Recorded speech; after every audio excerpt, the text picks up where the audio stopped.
And was it everything you expected it to be? Yeah, I think the thing that surprised me, there's the tough bits that you don't see day to day, like lugging the wood uphill. There's a huge hill to go up and down, lugging the water uphill and so on and so forth. But when I came in here, I wanted to see whether I could, like, a whole bunch of people could get together and actually make friends. We're having such a hard time in the UK at the moment. There's such division in the UK, and I thought if we could show in here that we could all get on, then it might be, you know, a bit of a pointer for everybody at home that, you know, not with this big split going on in the UK. And that was amazing to watch you all get together. And when you were in there, you kind of seemed to naturally take charge in the very early days.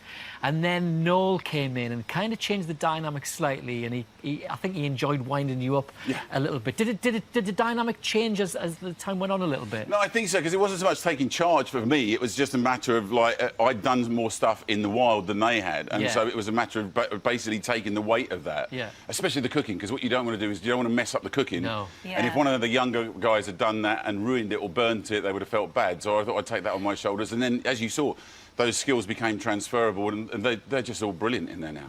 Yeah. Being camp leader, when there were such big personalities in there, was that a bit of a challenge sometimes? No, I don't think so. I mean, it didn't look like it was a challenge, because for me it didn't feel like it, because the one thing that we said whilst we were talking in there is that everybody gave everybody else enough space to be themselves, you know? Yeah. Yeah. It was that sense of, again, of there are all those big characters vying for position, but nobody taking over, which, again, I would hope would be reflect back on the UK. They'd certainly all looked up to you in there, that is for sure. Have a look at this. Nick Knowles is coming to rescue us! We'd both prefer it if you actually took the girls into the inner circle. It just shows what a gent he really is, and someone that I'm going to aspire to be as lovely as. I was brought up with a lot of old-fashioned views. I just don't feel comfortable handling... women's knickers. Yeah. I appreciated Nick's old-fashioned chivalry. This is for you. Oh, Nick, thank you.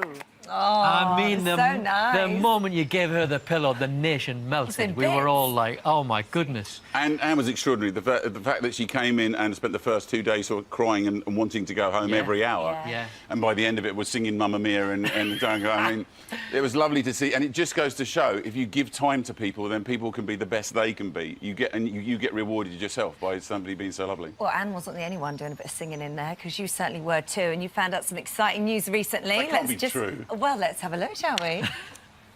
Wheels are made for rolling. Nick's voice is a bit gravelly, but good. I got a phone call saying, I'm from Universal, do you want to do an album? Chris Moore managed to Make You Feel My Love to #1. Hallelujah. He's singing more now after hearing the news. I've known it from the moment. Is he going for the Christmas #1? Make you feel my love. Well, there you go. #1 on the iTunes chart, Nick. Yeah, I'd have thought that after when the album came out, I got such a panic. It's like, even if it's for comedy value, thank you very much. You looked surprised when you got the news. Were you surprised? Oh yeah, it's like it's ridiculous, isn't it? But it's it's ridiculous but fantastic. Look, I've loved music all my life, and I've been lucky enough to play with a lot of famous bands. Yeah. But away from the cameras. No, but away from the cameras. But so, do you know what? It's a thing ticked off my list. I made an album, it came out. Yeah. Now I'm going to #1. I'm hoping that Fleur comes out and releases something and goes to #1, and so's James too. Maybe you could collaborate. I mean, Yeah, maybe. But I think maybe the nation has suffered enough. You seem to use your knowledge, as you just said, and experience of the outside world in camp. Let's take a little look at that. So who's going to do the driving? Well, I've done a lot of off-road driving. I've done some clay shooting. I used to be part of the rugby beer drinking team. My mum was a seamstress. Might be worth taking the stem in chunks. I'm not sure he really knew what he was talking about. Nick could just be talking a load of bollocks. No one's landed on the moon. Humans, yeah, they have. No, we haven't. Nick's got one of those voices that you believe everything he says. I mean, you're a bit of a jack of all trades, really. And a master of none. You said it. You said it.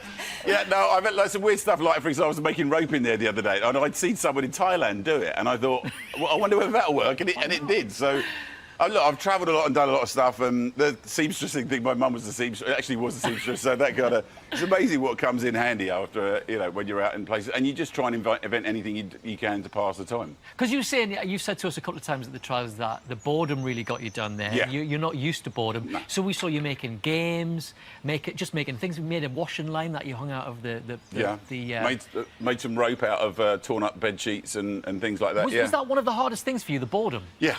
Yeah, that really is, because on a compressed programme that everybody sees at home, you get the compressed hour, but you've had 24 hours and you only sleep for about 6 or 7 of them. And then the worst possible thing that could happen to me was being made camp leader, because I wasn't allowed to do any of the duties. And my mind was just going, I'm not someone who can sit by a pool on holiday. I've got to be reading a book or going looking for ruins or making ruins. Nick, before you go, we've got to ask you, who do you think is going to win? Who would you like to see? Who do you want to win? I think it'd have to be Fleur or Harry, I think. Fleur or Harry to win. I think Fleur's the most amazing young woman. She's talented and got an amazing abilities, and she's wonderful. And H is just the most amazing storyteller and is going to be booked on every single panel show.